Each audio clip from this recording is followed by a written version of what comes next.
Welcome to Our Girl Relationships. On this channel, we talk about problems people face in their day-to-day lives. Let's start with a video. My stepsister is a true troublemaker forever, and you cannot stop her from getting into issues. She does not only create difficulty for herself, but will make sure to give you a tough time too. My mom remarried after my dad dumped her for his AP. I was only 4 years old when we moved in with my new dad.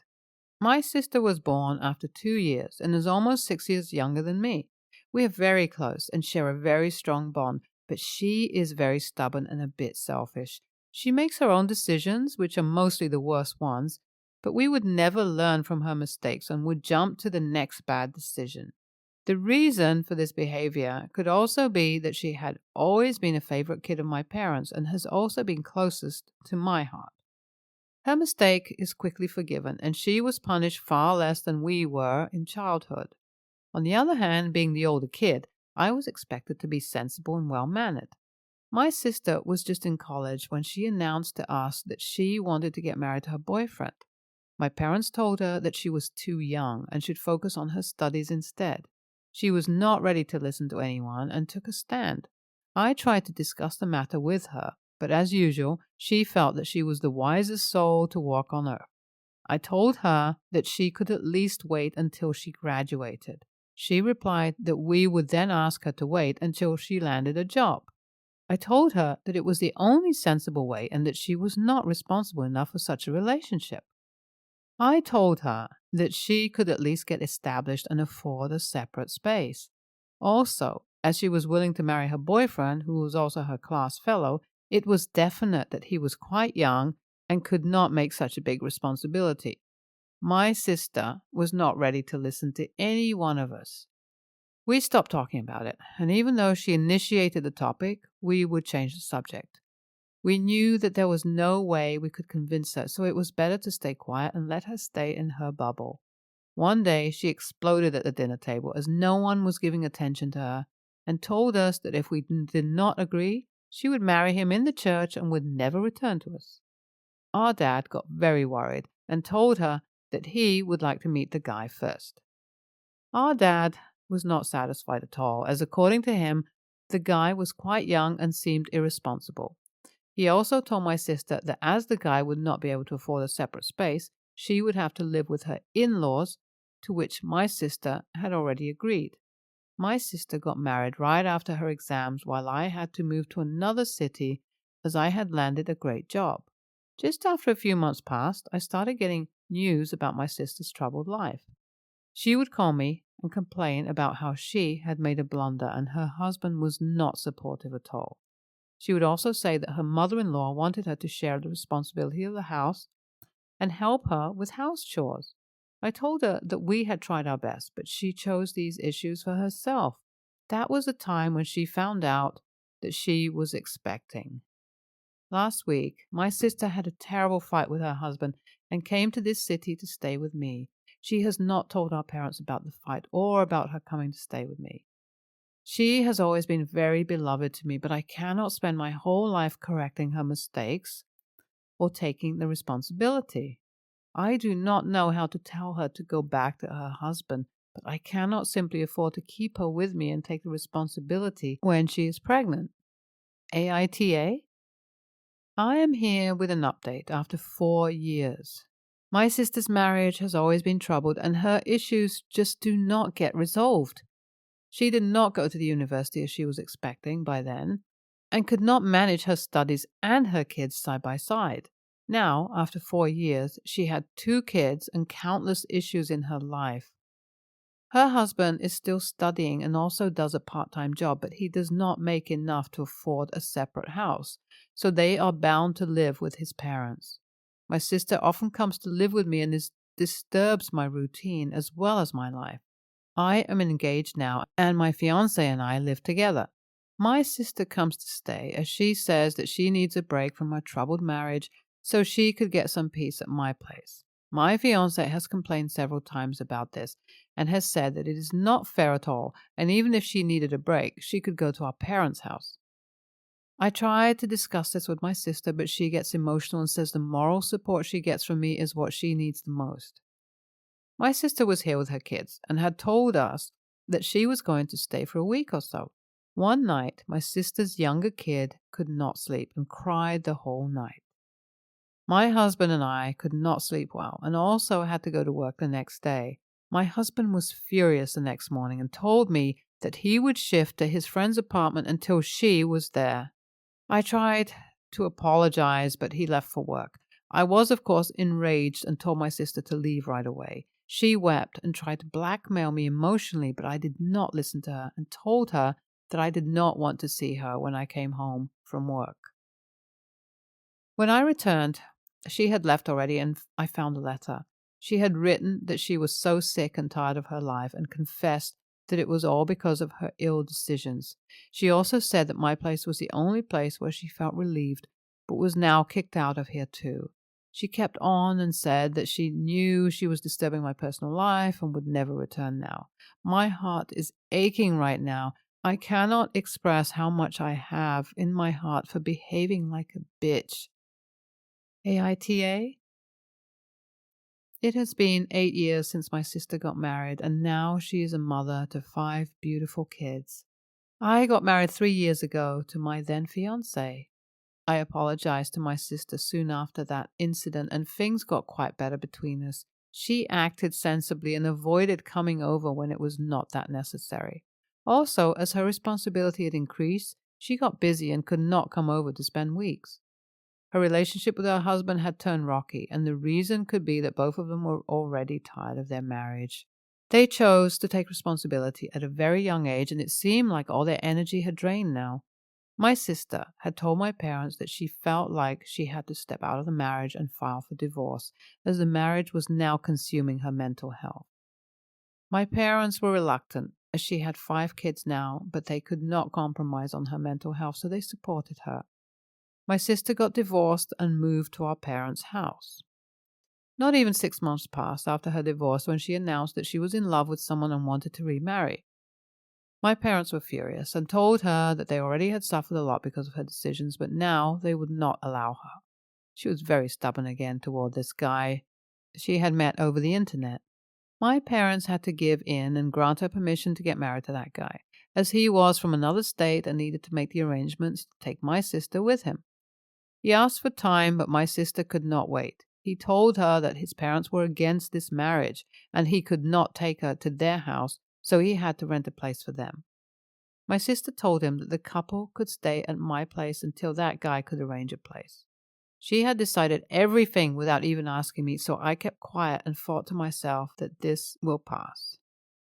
My sister got married, and both the couples, she and her husband, me and my husband, came back to our house. My husband was very bothered, but did not say anything. I also did not say anything, and I'm waiting for them to leave. My sister and her husband left as soon as her husband had arranged an apartment. Her kids were with our mom all this time, so she had to pick them up first and then travel to the other state. I was relieved to my core, as now not only had she settled down at last, but also had gone far away, and it was less likely she would visit every other weekend. But my relief did not seem to last long. A month went by smoothly, and then she called to inform us that she was planning her honeymoon, but could not decide where to drop her kids off, as she could not take them along with her. I could see the bull reaching to hit me and promptly said that she could send them to our mom's place, to which she replied that our mom was old and could not take care of her kids. I tried to change the subject, then cut the call. A week passed, and she called to tell me that she was leaving for her honeymoon in a day or two and was going to drop her kids at my house tomorrow until she came back. She told me that she would try to come back early so it could take her 2 weeks. Before I had argued, she had cut the call. I had to escape this trouble. I called my husband, who was in his office, and told him the whole situation. He told me that he was going to book tickets and we were leaving ASAP for a vacation before she arrived and dropped her responsibility. We flew to the capital that evening, and the next day we were nowhere to be seen at our place. The house was, of course, locked. She went to our mom's place, dropped her kids there, and complained about how mean I was. My mom told me the whole story, and I was not even sorry. NTA, you had to take a stand against her as you were not responsible for her bullshit decisions. Understandably, you loved her so much, but how could you let her exploit you and then emotionally blackmail you? You seemed far more sensible, but your sister seemed like a nutcase. Hope she gets some sense knocked into her head. NTA, OP's sister was just a spoilt brat who needed some sense and some training. I was amazed at her parents and how could they let her ruin her own life. She was stubborn and psycho, but it was their duty to stop her from taking the worst decisions and ending up getting into lifelong issues. The way she was ready for another marriage right after her divorce showed how irresponsible and senseless she was. I do not think she will ever change or stop creating trouble. Next story.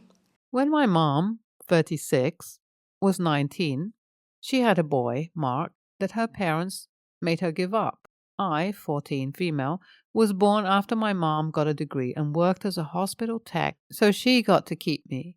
2 years ago, the person who took Mark died. Because it was an open adoption and she didn't have any other relatives, she gave my mom a chance to have him. I don't know the legal whatevers of how it works, but she got him back and he's with us now. Honestly, it feels like Mark's the kid she always wanted, while I'm the replacement she made because she couldn't have him.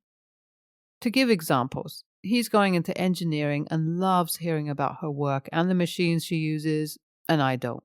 He loves hugs, and she hugs him every chance she gets, gives him random hair massages and kisses on the cheek, and I hate physical affection. They both love basketball, and I suck, so they play together. She always gives him cute nicknames like baby boy, big man, and stuff, and I don't get those. It's like ever since he came here, IG has been all about him. There's parts where she calls him the perfect child and her greatest blessing and all. The day he started calling her mom, she put up a post saying it was the best day of her life. I know some stuff is my fault, but it still adds up in my head because if I were interested, then maybe she'd be close to me. Honestly, I love Mark. He's really cool, and I don't want to feel jealous of him because he is the best, and I get why Mom loves him so much. Yesterday, I got my marks back for my English essay, and I got a perfect 10 on it, which nobody has done yet. I wanted to tell my mom, but she was gushing about a robotics contest that Mark won and how incredible it was. When I told her, she didn't care. Said good job, and she'll get me a Dairy Queen on the weekend. It made me so mad, and I got angry and said she loves Mark more than me and would have cared if he did it. She got mad, said that isn't true, and I need to think before I say something so selfish. Since last night, it's been tense with Mom, and I heard her crying in her room last night, and I don't know if I'm wrong. I told my best friend, and he told me I was a total a-hole to my mom, so I'm wondering if I am. NTA, your mom wouldn't have been crying in her room if what you said didn't hit home. Had he gotten that perfect score, she likely would have gushed over it, and she freaking knows it. What you said wasn't selfish at all. It was an uncomfortable truth that she didn't like hearing coming out of your mouth. I'm sad your best friend attacked you too. Isn't your friend aware of how you've become an afterthought since Mark moved into your home? Did she think you were just supposed to keep taking these emotional hits left and right while saying nothing for the next half decade or so? Just keep pumping out those good grades because that's what you need to be successful in the future. It'll also make it possible for you to be able to distance yourself from people who don't properly value you. And one day, you can make your own family, get your own spouse, and raise your own kids while being mindful of how blatant favoritism is toxic to engage in. Next story. I, 34, female, am the oldest granddaughter. My mom is the only girl in her family and has 3 brothers. My uncles are generally all good, but there's been some drama after my grandma died in 2020. My grandpa was still alive, but with late-stage Alzheimer's. So the family took care of him until he passed in January. My mom's oldest brother, the other 2 are younger than her, is the executor of the trust and they are working on getting it settled. For some further context, my grandma was sick for a very long time. My mom moved in with them to care for her and my grandpa in May of 2019 until my grandma passed in October 2020. I lived next door, so I helped out a lot. Did all the shopping, took over so my mom could have a break and eat, shower, rest. When my grandma was in hospital, I stayed with my grandpa. My grandma was an awesome lady, constantly serving others and giving, even when she was so sick. When she was going through chemo, she was still trying to make the meals for our families and always paid for Christmas presents for others who couldn't afford it. She was also always doing things for her family, babysitting, letting people live with her, including me. Her constantly giving, however, made her a target for being used. The loan money to most everyone, tens of thousands of dollars, one cousin borrowed $40,000. Everyone only came around when they needed something. Even when she was weeks away from dying, one of my cousins and an uncle borrowed money from her. Then she died, and no one came around again until my grandpa's passing. I was extremely close with her. I visited her almost every day. And when I lived further away, I visited every weekend. My parents lived in another state until 2019. So while I'm close with my parents, I was arguably closer with her for a long time. Anyway, in the trust, my mom inherited her wedding dress, wedding rings, and her car. Before she died, while my mom was in the room, she gave me her wedding rings. My mom is happy with this. One joke I had with my grandma was that she wasn't allowed to die until I got married, and that I was never going to get married, so she would live forever. So now that I'm planning my wedding, I'm very sad that she won't be there. But to keep her with me, I'm using the rings and I'm wearing her dress. I'm having the dress slightly altered. My uncle and some of my cousins are mad that I got all the good stuff and that it doesn't technically belong to me, so I shouldn't flaunt it and that it's hurtful to the girls. But it's not like they didn't get things as well. Everyone got something special, and even the dress isn't mine, it's my mom's, and I feel like she can do with it what she wants. I wouldn't wear it if she didn't want me to. I also don't currently have a car, so I'm buying my grandma's car from my mom. But I haven't told anyone yet because I'm afraid to cause more drama. These things are very special to me, but I don't want everyone to feel shafted or resent me more. AITA? NTA. Sadly, a death in the family often leads to this sort of behavior, where the decent, caring folks are made to feel like a-holes for getting anything by the vultures who come to raid and plunder the estate because they feel entitled to it. OP absolutely can and should include her inherited items in the wedding. Anyone who will throw a hissy fit over it doesn't need an invite. Seriously, what is the uncle going to do with the dress? Pawn it for beer money?